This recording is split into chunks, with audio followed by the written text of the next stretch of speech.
Okay, this is how it all started. I got an email from the people at Camp Pinnacles. Camp Pinnacles is a 2-day lab in nature for kids, aged kindergarten through 8th grade. And so I met with the eCube Foundation, the Pinnacles Partnership, and the Arts Council of San Benito County, and they asked me if I would do an art component for the camp. And so the park had actually been thinking more along the lines of painting and drawing, and I thought, wow, if we're going to be in nature, wouldn't it be cool if we could do nature art? Kind of like Andy Goldsworthy. And so I thought, wouldn't it be great if we could do a labyrinth? And so I talked to them about it, and they said yes. So we did a site survey on March 1st, and then on June 1st, we started the project. And this is what we built. Okay, so here's how it looked on March 1st when we went in the dead of winter. And this is how it looked when we arrived on June 1st. Everything was green, lush, tons of water. I have to tell you, I couldn't have done this whole project without Isla Foley. Isla was there from the very beginning, worked hard every single day, and had great design input. Thank you, Isla! Okay, here's how we started. First, we staked out a grid.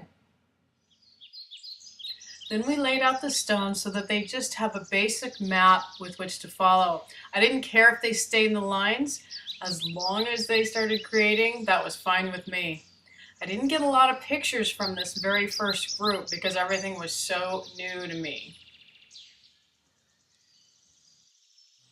At the end of each session, I gave the kids blank journals so that they could draw or write about their experiences. Didn't take long, and then the second group of 67 K through 3rd graders came, and they added an interesting touch to the labyrinth. They were all about details and started adding all sorts of new materials to the labyrinth.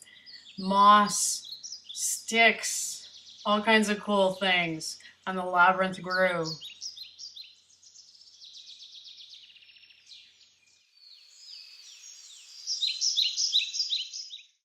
One of the most profoundly beautiful experiences I had with this entire labyrinth construction was watching how when the children wanted to get a large boulder, they would all gather together, and several of them would dig around the large boulder until they got just the right one. It was awesome.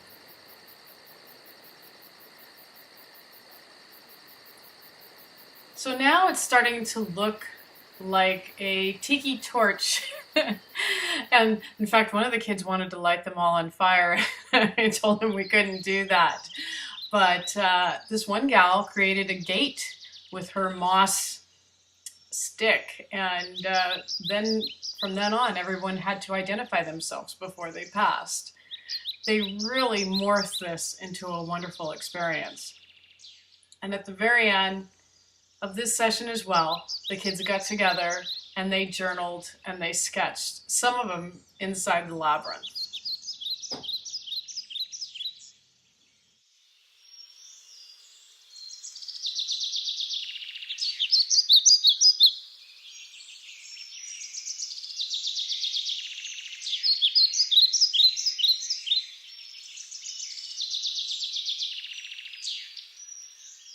Here's a view of the labyrinth at the end of the first day.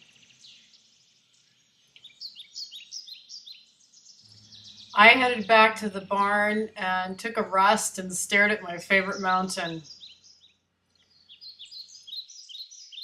The next day, Isla and I arrived early again to get a fresh start. We poured water over the labyrinth so that we could really see the color. I was amazed at each section of rock and how there was incredible art everywhere you looked. Just the way they placed the rock and the moss, it was just so beautiful.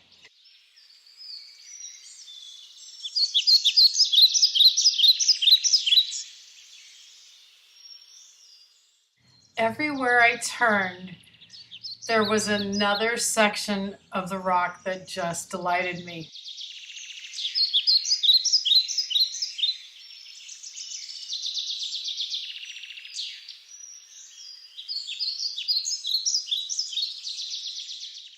Okay, here comes the arrival of 25 4th through 8th graders.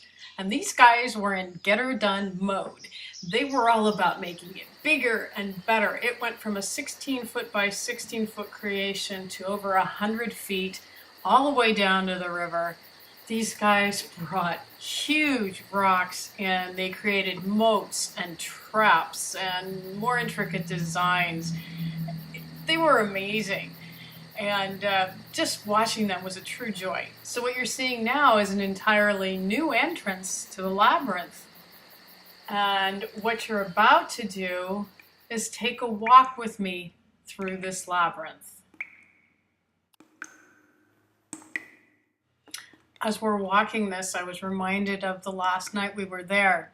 We were supposed to do a night hike at the Labyrinth, but it was just too hard and too long to get down to where the Labyrinth is. So instead of doing our labyrinth down at the creek, we made a human labyrinth with all the kids, and then we all ran through it.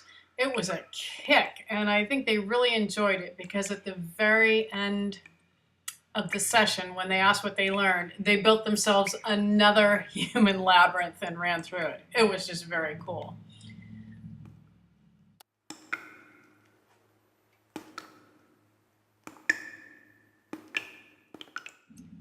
I was jazzed to be doing this project. I think the coolest thing about it is that none of the kids felt like they could do anything wrong. They were coloring with rocks. There was no wrong way to do it as long as they didn't hurt each other. And so they were infinitely creative without any fear at all. And that's just the best way to create. I am so grateful to have been a part of this project. First groups of kids had created a sign for the labyrinth, and they spelled it incorrectly, but I didn't care. For me, it was perfectly imperfect.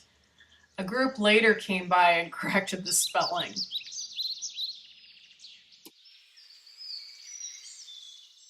I can't help but wonder how many kids are going to try this at home. I sure hope they do.